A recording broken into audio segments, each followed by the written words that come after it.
Okay, so I just got done watching episode 2 of season 4 of Black Mirror, Arkangel, and man, let me tell you, this Black Mirror, like again, I've said in the other video about how I feel about Black Mirror.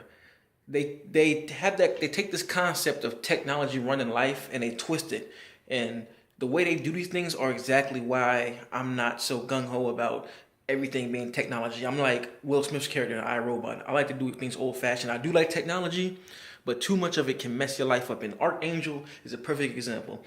And it's funny because, like, unlike the first episode where you're watching it and you're kind of trying to figure out what's going on, you're like, okay, where is this leading? As soon as, spoiler alert, um, she loses her child, right? And she goes to the doctor.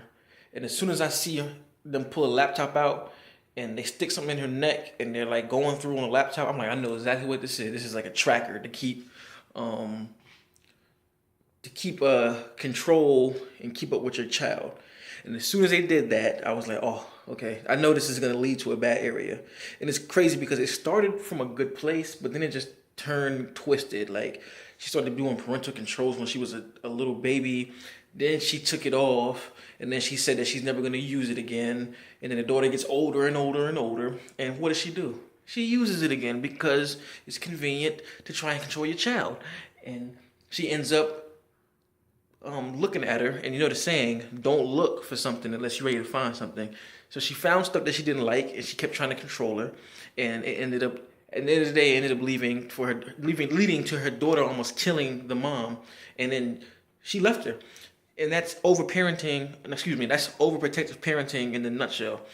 And this just takes it to a whole different level. Oh man, I was literally watching it like, wow, this isn't good at all. This isn't gonna end well.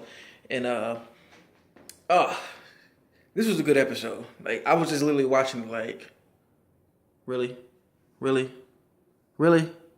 Like, I was watching it like, you're really doing all this to try and protect your daughter when you're pushing her away. So it is pretty cut and dry. There's no like undertone thing. I think the only undertone message is that it's over parenting, regardless of how it is in the past and regardless of how it will be in the future. It all leads to the same outcome. You're gonna push your child away in a bad way, whether that be they run away from home and don't want to talk to you, or it gets them caught up in some mess like that can seriously damage them. So this is a pretty good episode, man. Like I said, I'm gonna. I don't know if I'm gonna review every episode, but I'll just review the ones that strike me. This one struck me because this is like one of my biggest fears for technology and what it's leading to in the future. So what y'all think about it? Like, how'd y'all feel about it? Let me know.